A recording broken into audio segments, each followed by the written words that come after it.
Bonjour, je m'appelle Moussa Koné. Je vais vous raconter mon histoire.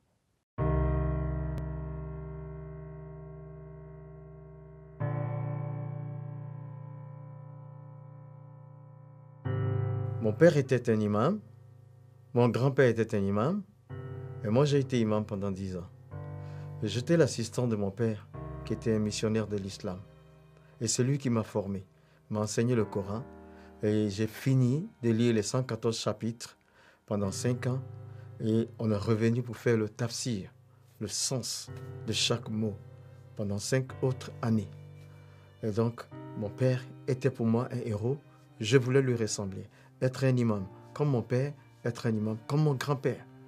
Alors, il y avait cette question que j'ai posée à mon père.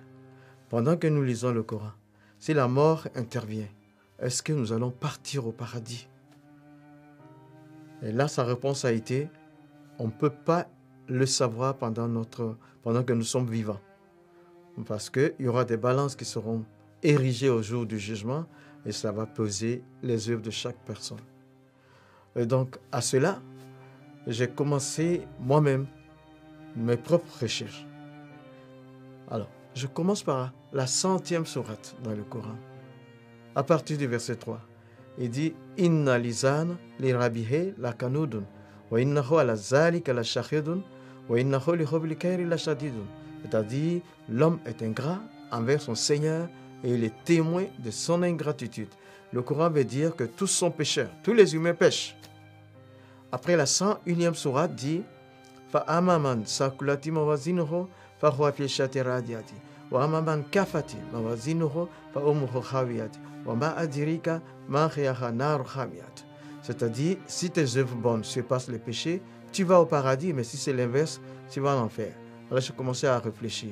La 100e sourate me dit que je suis pécheur et la 101e sourate me dit que je dois avoir plus de bonnes actions que de péchés.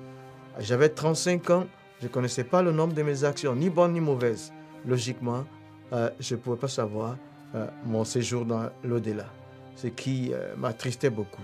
Et dans mes recherches, j'ai aussi découvert la personne de Jésus dans le Coran. Je le découvre d'abord avec des titres. Dans la 4e sourate, verset 171, il y a 3 titres au moins. Il y a Al-Masih, le Messie. Il y a Ruhullah, l'Esprit de Dieu.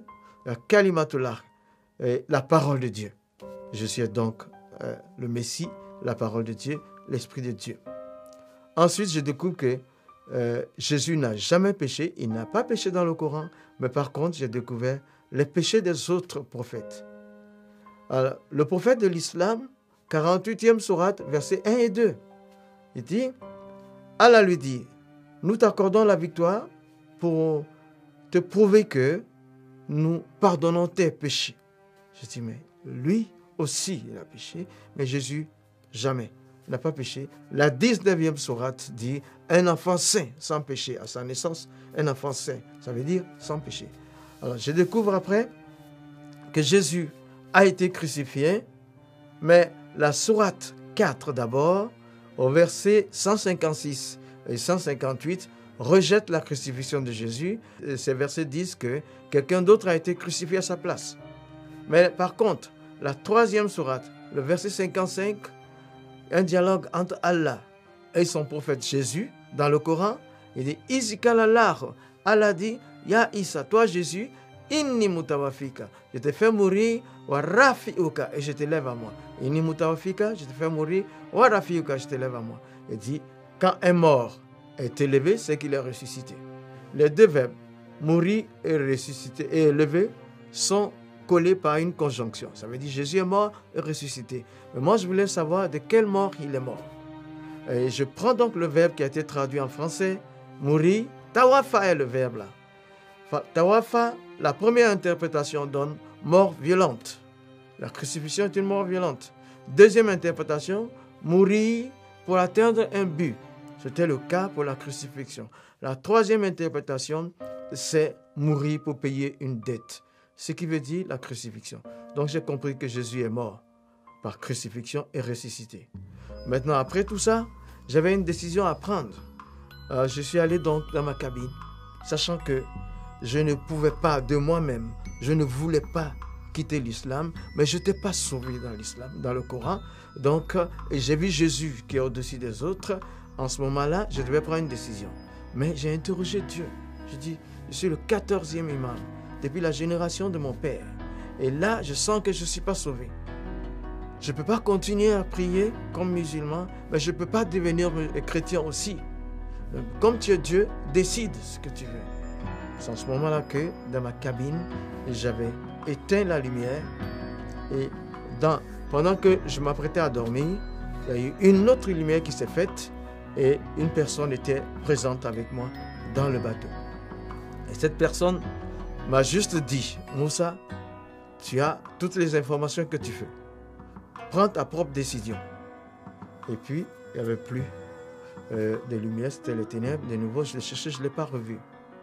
Et donc, suite à tout ça, j'ai décidé de donner ma vie à Jésus. Parce que dans l'islam, selon le Coran, je n'étais pas sauvé. Et Jésus a des titres au-dessus des autres. Il n'a jamais péché. J'ai donc donné ma vie à Jésus en 1987. Et toi qui m'écoutes,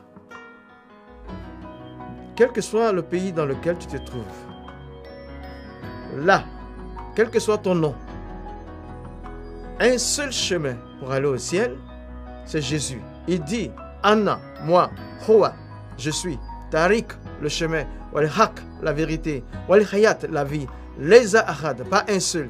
Il a Ani, qui ne vienne à moi, il a Abi, ne peut arriver au Père. Donne ta vie à Jésus, tu seras sauvé. Il va laver tes péchés. Donne ta vie à Jésus, tu connaîtras le paradis.